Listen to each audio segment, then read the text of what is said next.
ಅವತ್ತು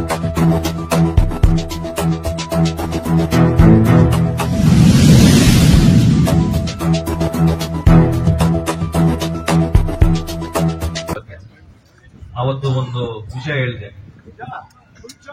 ನಾವು ಸಂಸದರಾಗಿ ಬರೀ 4 ತಿಂಗಳಾಗಿದೆ, ಆದ್ರೇನು ನಿಮ್ಮ ಜೊತೆ ಸುಮಾರು ಒಂದು 10 ರಿಂದ 15 ಸತಿ ನಿಮ್ಮ ಜೊತೆ ಮಾತಾಡಿ ನಿಮ್ಮ ಸಮಸ್ಯೆಗಳು ಏನು ಅಂತ ತಿಳ್ಕೊಂಡು CMD ಅವ್ರನ್ನ ಮಾತಾಡಿ ಇದೆಲ್ಲ ಬಗೆಹರಿಸಿ ಅಂತ ಒಂದು ಕೇಳ್ಕೊಂಡಿದ್ದೆ. ಅದರಲ್ಲಿ ಒಂದು ಅವರ ಆಶ್ವಾಸನೆ ಕೊಟ್ಟಿದ್ದಾರೆ, ನಿಮ್ಗೆ ಗಿಫ್ಟ್ ಏನ್ ಕೊಡಬೇಕು ಅಂತ ಅದನ್ನ ಕೊಡಕ್ಕೆ ನಾವು ಸಿದ್ಧವಾಗಿದ್ದೀವಿ, ಅವ್ರ ಜೊತೆ ಮಾತಾಡ್ತಾ ಇದೀವಿ ಅಂತ. ಬಟ್ ಅವರು ಒಂದೇ ಡಿಮ್ಯಾಂಡ್ ಹೇಳ್ತಾ ಇರೋದು, ನೀವು ನಾಳೆನೆ ಬಂದು ಕೆಲಸಕ್ಕೆ ಸ್ಟಾರ್ಟ್ ಮಾಡಿ, ಕೂತ್ಕೊಂಡು ಟೇಬಲ್ ಮೇಲೆ ಕೂತ್ಕೊಂಡು ಮಾತಾಡೋಣ ಅಂತ. ಆದ್ರೆ ನೀವು ಅದಕ್ಕೆ ಸಿದ್ಧವಾಗಿರ್ಲಿಲ್ಲ.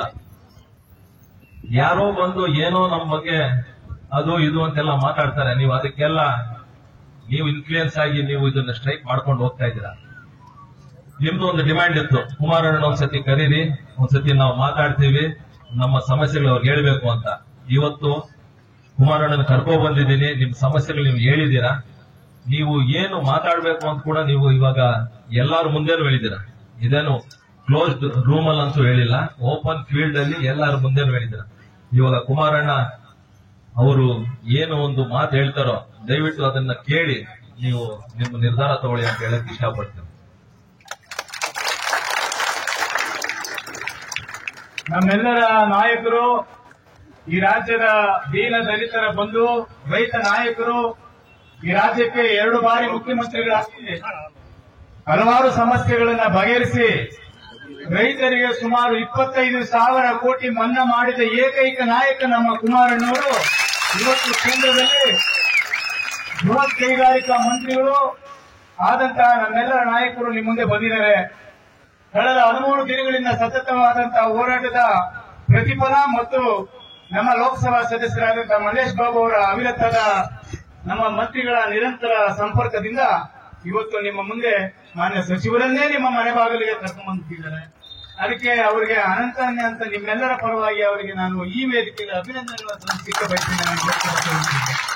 ಅವ್ರ ಜೊತೆಗೆ ನಮ್ಮ ಜಾತ್ಯತೀತ ಜೆಡಿಎಸ್ನ ಎಲ್ಲ ಮುಖಂಡರುಗಳು, ನನ್ನ ಸಹೋದರರಾದಂತಹ ಸಮೃದ್ಧಿ, ಮಂಜು. ಪರಿಸ್ಥಿತಿಗಳನ್ನ ನಾನು ಕಳೆದ 4 ತಿಂಗಳಿಂದ ಸುದೀರ್ಘವಾಗಿ ಕಚೇರಿಯಲ್ಲಿ ಮಾಹಿತಿಗಳನ್ನು ಪಡೆಯಲಿಕ್ಕೆ ಪ್ರಯತ್ನ ಪಟ್ಟಿದ್ದೇನೆ. ಮುಂದೆ ನಿಮ್ಮೆಲ್ಲರ ಉದಾಹರಣೆ ಕೊಡ್ತಕ್ಕಂಥದ್ದು ಬೃಹತ್ ನಮ್ಮ ಕೈಗಾರಿಕೆ ವಲಯದಲ್ಲಿ 40 CPSCಗಳಿದ್ದು ಈಗಾಗಲೇ 30 CPSಗಳು ಕ್ಲೋಸ್ ಆಗಿದೆ.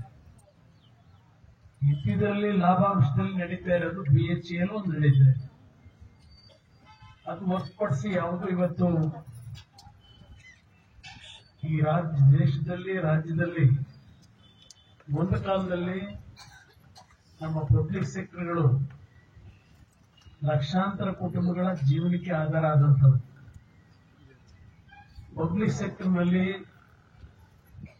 ಬರಬೇಕಾದ್ರೆ ಕೆಲವರು ಹೋಗ್ತಾ ಇದ್ರಿ, ಹೆಚ್ಚಿನ ನಮ್ಮ ದಲಿತ ಸಮಾಜದ ಬಂಧುಗಳಿಗೆ ಕೆಲಸ ಮಾಡ್ತಾ ಇದ್ದೇನೆ ಅಂತ ಕೇಳಿಸ್ತಾ ಇದ್ದೀನಿ.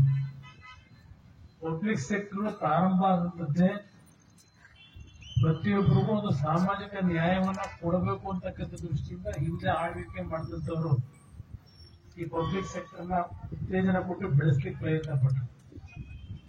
ನಮ್ಮ ಬೆಂಗಳೂರು ನಗರದಲ್ಲಿ ನೀವೆಲ್ಲ ಕಂಡಿದ್ದೀರಿ, ಚಿಕ್ಕ ವಯಸ್ಸಿನಲ್ಲಿ ITI ಯಾವ ಮಟ್ಟದಲ್ಲಿತ್ತು, NGF ಯಾವ ಮಟ್ಟದಲ್ಲಿತ್ತು, HMT ಯಾವ ಮಟ್ಟದಲ್ಲಿತ್ತು, BL ಸಂಸ್ಥೆನೂ ನಡೀತಾ ಇದೆ, BL ಏನಿಲ್ಲ.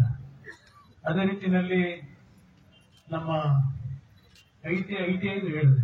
ಇವೆಲ್ಲ ಒಂದು ಕಾಲದಲ್ಲಿ ಸಾವಿರಾರು ಕುಟುಂಬಗಳ ಬದುಕಿಗೆ ಆಶ್ರಯ ಕೊಟ್ಟದ್ದು. HMT ದೇಶದ 6 ಭಾಗದಲ್ಲಿ, ಬೆಂಗಳೂರಿನಲ್ಲಿ ಯಾವೊಂದು ಲಾಭ ಪಡೆದ್ರು ಅದರಿಂದ ದೇಶದ 6 ಭಾಗದಲ್ಲಿ ಕಾರ್ಖಾನೆಗಳನ್ನು ಪ್ರಾರಂಭ ಮಾಡಿದ್ದಾರೆ. ನಮ್ಮ ಹರಿಯಾಣದಲ್ಲಿ ಪಿಂಜೋರ ಅಂತಕ್ಕಂಥ ಒಂದು ಹಳ್ಳಿನಲ್ಲಿ ಸುಮಾರು 15,000 ಜನ ಕೆಲಸ ಮಾಡ್ತಾ ಇರ್ತಾರೆ. ನಮ್ಮ ಇದರಲ್ಲಿ HMT ಅಲ್ಲಿ 25,000ಕ್ಕೂ ಹೆಚ್ಚಿನ ಜನ ಕೆಲಸ ಮಾಡಿದ್ದಾರೆ.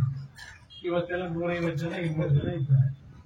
ಇನ್ನು ಅಲ್ಲಿಂದ ನಮ್ಮ ಕೇರಳ ಹೋದ್ರೆ ಕಾಲಮಸೂರಿ ಅಂತ ಅದು ಅತ್ಯಂತ ಅದ್ಭುತವಾದಂತಹ ಕಾರ್ಖಾನೆ HMT ಅಂತ, ಇವತ್ತೆಲ್ಲ ಒಂದು 150 ಜನ ಇದ್ದಾರೆ. ಇವೆಲ್ಲ ಎಲ್ಲವನ್ನು ನಾನು ಈ ದೇಶದಾದ್ಯಂತ 4 ತಿಂಗಳಿಂದ ನಾನು ಬರೀ ಕಚೇರಿಯಲ್ಲಿ ಕೂತ್ಕೊಂಡು ಅಧಿಕಾರಿಗಳಿಂದ ಮಾಹಿತಿ ಪಡೆದಿರ್ತಕ್ಕಂಥದ್ದಲ್ಲ, ಎಲ್ಲ ಒಂದು ನಮ್ಮ ಕಾರ್ಖಾನೆಗಳಿಗೆ ನಡೀತಾ ಇದ್ದು ನಾನೇ ಖುದ್ದು ಭೇಟಿ ಕೊಟ್ಟು ಕಾರ್ಮಿಕರ ಜೊತೆನೂ ಚರ್ಚೆ ಮಾಡಿ ಇವೆಲ್ಲದಕ್ಕೂ ಒಂದು ಜೀವ ಏನ್ ಕೊಡಬೇಕು ಅಂತ ಹೇಳಿ ಓಡಾಡ್ತಾ ಇದ್ದೇನೆ. ಹೇಳಬೇಕು, ನಾನು ಈ ಸರ್ಕಾರದಲ್ಲಿ ಮಂತ್ರಿ ಆಗೋದಕ್ಕಿಂತ ಮುಂಚೆ ಕಳೆದ 20-25 ವರ್ಷದಲ್ಲಿ ಈ ಡಿಸ್ಇನ್ವೆಸ್ಟ್ಮೆಂಟ್ ಅಂತಕ್ಕಂಥದ್ದು ಪ್ರಾರಂಭ ಮಾಡುದು. ಒಂದ್ಸಲ ಕ್ಯಾಬಿನೆಟ್ ನಲ್ಲಿ ಡಿಸ್ಇನ್ವೆಸ್ಟ್ಮೆಂಟ್ ಅಂತಕ್ಕಂಥ ತೀರ್ಮಾನ ಆದ್ರೆ ಮತ್ತೆ ಅದನ್ನ ರಿವೈವ್ ಮಾಡ್ಲಿಕ್ಕೆ ಆಗೋದಿಲ್ಲ. ಮತ್ತೆ ಅದು ಕ್ಯಾಬಿನೆಟ್ಗೆ ತೆಗೆದುಕೊಂಡು ಹೋಗ್ಬೇಕು. ಹಲವಾರು ರೀತಿಯ ಹರಳಿಸಿಗಳಿದ್ದಾವೆ. ಒಂದು ನಿಮ್ಗೆ ಉದಾಹರಣೆ ಕೊಡ್ತೀನಿ. RINL ಕಾರ್ಖಾನೆ ನಮ್ಮ ವಿಶಾಖಪಟ್ಟಣದಲ್ಲಿರ್ತಕ್ಕಂಥ ವೈಜಾಗ್ನ ಸ್ಟೀಲ್ ಪ್ಲಾಂಟ್ 6,000 ಎಕರೆನಲ್ಲೇ ಆ ಸ್ಟೀಲ್ ಪ್ಲಾಂಟ್ ಇರ್ತಕ್ಕಂಥದ್ದು. ದೇಶದಲ್ಲಿ ಅತ್ಯುನ್ನತವಾದಂತಹ ಕೈಗಾರಿಕೆ ಅದು ಸ್ಟೀಲ್ ಪ್ಲಾಂಟ್. ಸುಮಾರು 23-24 ಸಾವಿರ ಜನ ಕೆಲಸ ಮಾಡ್ತಾ ಇದ್ದಾರೆ. ಅದರಲ್ಲಿ 13-14 ಸಾವಿರ ಜನ ಔಟ್ಸೋರ್ಸಿಂಗ್ ಕೆಲಸ ಮಾಡ್ತಾ ಇದ್ದಾರೆ. ಮೊದಲು ಒಂದು ಕಾಲದಲ್ಲಿ 12 ವರ್ಷ ನಿರಂತರವಾಗಿ ಲಾಭಾಂಶದಲ್ಲಿ ನಡೀತು.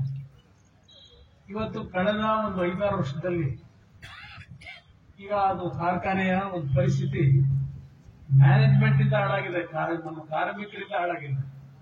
ಇವತ್ತು 35 ಸಾವಿರ ಕೋಟಿ ಲಾಸ್ ಆಗಿದ್ದಾರೆ.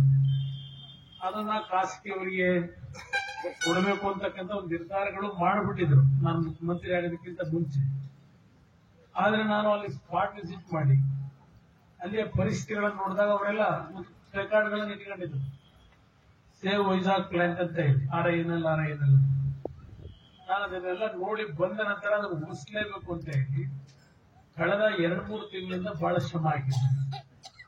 ನಮ್ಮ ಮೊನ್ನೆ ಹಬ್ಬ ಆಗ್ತಕ್ಕಂಥ ಸಂದರ್ಭದಲ್ಲಿ, ನಮ್ಮ ವಿಜಯದಶಮಿ ಸಂದರ್ಭದಲ್ಲಿ ನಾನು ಬೆಂಗಳೂರಿನಲ್ಲಿದ್ದೆ. ಕೇಳದೆ ನಮ್ಮ ಸೆಕ್ರೆಟರಿಯೇಟ್ ನಲ್ಲಿ ಸ್ಟೀಲ್ ಇಂಡಸ್ಟ್ರಿನಲ್ಲಿ 7,000 ಜನ ಔಟ್ಸೋರ್ಸಸ್ ಇಂದ ಕೆಲಸ ಮಾಡ್ತಿದ್ದ ಎಂಪ್ಲಾಯೀಸ್ ನಾಳೆಯಿಂದ ಕೆಲಸಕ್ಕೆ ಬರಬಾರದು ಅಂತ ಹೇಳಿ ಅವ್ರಿಗೆಲ್ಲರಿಗೂ ಒಂದು ನೋಟಿಸ್ ಇಶ್ಯೂ ಮಾಡ್ಬಿಟ್ಟೆ. ನಾನು ರಾತ್ರಿ 9:30 ಗಂಟೆಲಿ ವಿಷಯ ಗೊತ್ತಾಯ್ತು. ಫೋನ್ ಮಾಡಿ ನಮ್ಮ ಅಧಿಕಾರಿಗಳಿಗೆ ನನ್ನ ಪರ್ಮಿಷನ್ ಇಲ್ಲದೆ ಯಾರು ನಿಮಗೆ ಈ ತೀರ್ಮಾನ ತೆಗೆದುಕೊಳ್ಳಿಕ್ಕೆ ಹೇಳಿದ್ರು. ಯಾವುದೇ ಕಾರಣಕ್ಕೂ ಒಬ್ಬ ಎಂಪ್ಲಾಯಿನ ಇವತ್ತು ನೀವು ಕೆಲಸದಿಂದ ತೆಗಿಬಾರದು, ಔಟ್ಸೋರ್ಸಸ್ ಇರಲಿ ಯಾವುದೇ ಆದೇಶ ಮಾಡಿ ಏನು ಬ್ಲಾಸ್ಟ್ ಫರ್ನೆಸ್ಗಳು ನಿಂತು ಹೋಗಿದ್ದು ಇವತ್ತು 2 ಬ್ಲಾಸ್ಟ್ ಫರ್ನೆಸ್ ಪ್ರಾರಂಭ ಮಾಡ್ತಿದ್ವಿ. ಏನೇನೋ ಕಷ್ಟಪಟ್ಟು ಅದೆಲ್ಲ ಇಲ್ಲಿ ಅದಕ್ಕೆ ಪ್ರಧಾನಮಂತ್ರಿಗಳು ಈ ಗೌರವ ಕೊಟ್ಟಿದ್ದಾರೆ.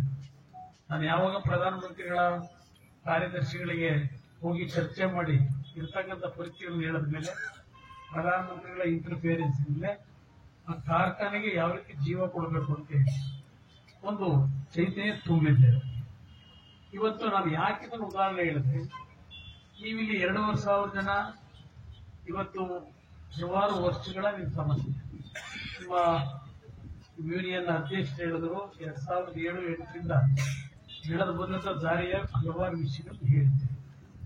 ನನಗೆ ಡಾಕ್ಯುಮೆಂಟ್ಸ್ ಬೇಕು. ನನಗೆ 2000ದಲ್ಲಿ ಇಲ್ಲಿ ಮಾಡಿ ನಾನು ಡೀಟೇಲ್ ನಾನು ಯಾಕೆ ಹೇಳ್ತೀನಿ ಅಂದ್ರೆ, 2007ರಲ್ಲಿ ನಿಮ್ಮಗಳಿಗೆ ಕಾರ್ಖಾನೆಯಿಂದಲೇ ಕಾನ್ಫರ್ಮ್ ಮಾಡಿ ನಿಮಗೆ ಇಲ್ಲಿ ಶಾಶ್ವತವಾದ ರೀತಿಯಲ್ಲಿ ಎಂಪ್ಲಾಯ್ಮೆಂಟ್ ಜನರೇಟ್ ಮಾಡ್ಕೊಡ್ತೀವಿ ಅಂತಕ್ಕಂಥ, ನೀವು ಬೇರೆ ಕಡೆ ಕೆಲಸ ಮಾಡ್ತಾ ಇದ್ದಂಥವ್ರನ್ನ ಇಲ್ಲಿ ಬರ್ತಕ್ಕಂಥದಕ್ಕೆ ಅವರೇ ಕರೆದು ಇನ್ವೈಟ್ ಮಾಡಿ ನಿಮ್ಗೆ ಅಪಾಯಿಂಟ್ಮೆಂಟ್ ಕೊಟ್ಟ ನಂತರ ಹಲವಾರು ರೀತಿಯ ಘಟನೆಗಳು ನಡೆದೋಗಿದ್ದಾವೆ. ಈಗ 2024ರಲ್ಲಿ ಇದ್ದೇವೆ. 2015ರಲ್ಲಿ ಸ್ಟ್ರೈಕ್ ಮಾಡಿದ್ದು ಹೇಳಿದ್ದೀರಿ. ಮತ್ತೆ ನಿಮ್ಮ ಬೇಡಿಕೆಗಳೇನಿತ್ತು ಯಾವ ರೀತಿ ನಡ್ಕೊಂಡಿದ್ದಾರೆ. ಆಮೇಲೆ ಕಾಂಪನ್ಸೇಟರಿ ಗ್ರೌಂಡ್ ನಲ್ಲಿ ನಮಗೆ ಎಂಪ್ಲಾಯ್ಮೆಂಟ್ ಕೊಡಬೇಕು ಅನ್ನೋದನ್ನ ಸಂಪೂರ್ಣವಾಗಿ ತಡೆ ಹಿಡಿದಿದ್ದಾರೆ. 4 ವರ್ಷ ಅಪ್ರೆಂಟಿಸ್ಶಿಪ್ಗೆ ನಾವಿಲ್ಲಿ ವರ್ಕ್ ಮಾಡಿದ್ರು. ನಮ್ಗೆ ಯಾವುದೇ ರೀತಿ ಬೇರೆ ಕಾರ್ಖಾನೆಗಳಿಗೂ ಹೋಗಕ್ಕಾಗಿಲ್ಲ, ಎಲ್ಲೂ ಅಪಾಯಿಂಟ್ಮೆಂಟ್ ಇಲ್ಲ. ಈ ಹಲವಾರು ವಿಷಯಗಳು ನನ್ನ ಜೊತೆ ಇಟ್ಟಿದ್ದೆ. ಒಂದು ನಿಮ್ಮಲ್ಲಿ ನಾನು ಮನವಿ ಮಾಡತಕ್ಕಂಥದ್ದು, ನಾನು ಈಗ ಬರೋದಕ್ಕಿಂತ ಮುಂಚೆ, ಏಕೆಂದ್ರೆ ನಾನು ನಿಮ್ಮ ಮುಂದೆ ಏನಾದ್ರು ಒಂದು ವಿಷಯವನ್ನ ಪ್ರಸ್ತಾಪ ಮಾಡಿ ನಿಮ್ಮಗಳ ಈ ಒಂದು ಹೋರಾಟಕ್ಕೆ ಏನಾದ್ರೂ ಒಂದು ಧ್ವನಿ ಆಗಬೇಕಲ್ಲ.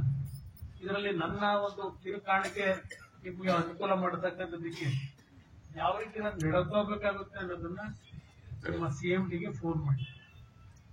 ಫೋನ್ ಮಾಡಿ ಅವ್ರಿಗೆ ಕೇಳಿದೆ, ಏನಕ್ಕೆ 13 ದಿವಸದಿಂದ ಸ್ಟ್ರೈಕ್ ಮಾಡ್ತಾ ಇದ್ದಾರೆ, ಕರೆದು ಅವರ ಏನೊಂದು ಬೇಡಿಕೆಗಳಿದೆ ಇದನ್ನು ಸೆಟ್ರೇಟ್ ಮಾಡಬಾರದು. ಇವತ್ತು ಕಾರ್ಖಾನೆ ಇರುತ್ತೆ, ದೇಶದ ಒಂದು ಉತ್ಪಾದನೆಗೆ ಈಗ ಲಾಸ್ ಆಗ್ತಕ್ಕಂಥದ್ದು, ಕಾರ್ಖಾನೆಗಳ ದೇಶಕ್ಕೆ ಲಾಸ್ ಆಗ್ತಕ್ಕಂಥದ್ದು. 13 ದಿವಸ ಅವರನ್ನ ಇವತ್ತು ಧರಣಿ ಮಾಡ್ತಕ್ಕಂಥ ಬಿಟ್ಟಿದ್ರೆ ತಪ್ಪಿದೆ, ಕೂತ್ ಮಾತಾಡಬಾರ್ದು ಅಂತಕ್ಕಂಥದ್ದು ಹೇಳಿದ್ರು. ಅವರು ನನಗೆ ಹೇಳಿದ್ದು 3-4 ದಿವಸ ಹಿಂದೆ ಇದ್ದರು ಸ್ಟ್ರೈಕ್ ನಿಲ್ಲಿಸಿ ಬಂದು ನಮ್ಮ ಜೊತೆ ಚರ್ಚೆ ಮಾಡಿ ಟೇಬಲ್ ನಲ್ಲಿ ಯಾವ್ಯಾವ ಒಂದು ಇಶ್ಯೂಗಳನ್ನ ಸಾಲ್ವ್ ಮಾಡೋ ಸಾಧ್ಯ ಮಾಡ್ತೀವಿ ಅಂತ ಹೇಳಿದ್ದಾರೆ ಸರ್. ನಾನು ಹೇಳಿದೆ, ನಾನೀಗ ಅವನು ಭೇಟಿ ಮಾಡ್ಲಿಕ್ಕೆ ಹೋಗ್ತಾ ಇದ್ದೇನೆ, ನಾನು ಯಾವ ಗ್ಯಾರಂಟಿ ಕೊಡಬಹುದು? ಯಾಕೆಂದ್ರೆ ನಾನು ನಿಮಗೆ ಮಾತು ಕೊಟ್ಟು ಹೋದ್ಮೇಲೆ ಮಾತಿನ ಪ್ರಕಾರ ನಾನು ನಡೆಯಬೇಕು, ಅವ್ರು ನಡೆಯೋದು ಬೇರೆ. ನಿಮಗೆ ನಾನು ಮಾತು ಕೊಟ್ಟ ಮೇಲೆ